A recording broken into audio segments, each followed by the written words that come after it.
नमस्कार, मी प्रमिला झांबरे। तर आज मी बनवणार आहे दूध खीर। तर त्यासाठी इथं दूध घेतलेलं आहे। दूध खीर घट्ट होण्यासाठी एकच चमचा मी फक्त रवा घेतलेला आहे। इथं छोटी एक वाटी साखर घेतली, काजू बदामचे तुकडे, विलायची बारीक करून घेतलेली आहे आणि इथे 4 पेढे घेतलेले आहेत आणि आपण लागल तसं आता तूप ओतूया इथं।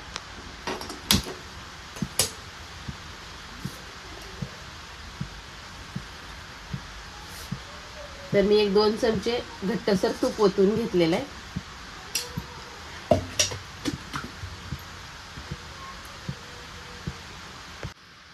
तर ही चमचाभर आपण जी रवा घेतलेला आहे ती रवा अगोदर तुपात टाकून घेऊया, म्हणजे लाल असा भाजला जाईल। त्याच्याबरोबर मी काजू बदामचे तुकडे घेतलेले आहेत, ती पण तुपात टाकून घेतले। जरा पावसाचा आवाज यायला लागलेला आहे, आमचं घर पत्र्याचं आहे, पत्र्यावर आवाज येतोय थोडासा। तरी चांगलं लाल होऊ द्यायचं आपल्याला।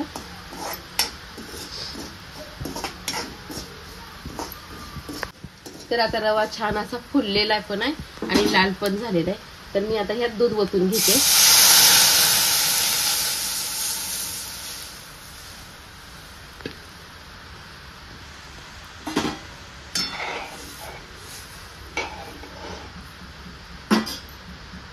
तर ह्या दुधामध्ये मी विलायची टाकून घेतलेली।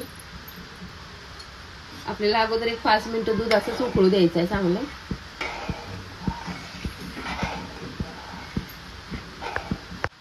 तर 5 मिनिटं झालं, गॅस चालू आहे।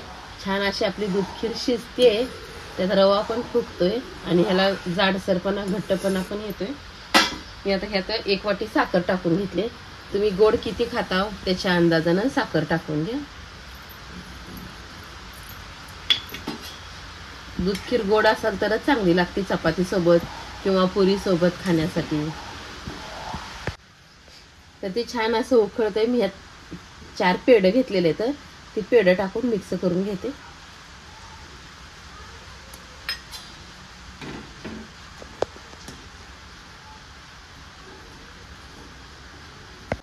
तर बघा छान असं पेढे मी मिक्स करून घेतलेले आहेत ह्यात। तर आता पेढे टाकल्यानंतर एक 5 मिनिटं मी शिजवून घेणार आहे।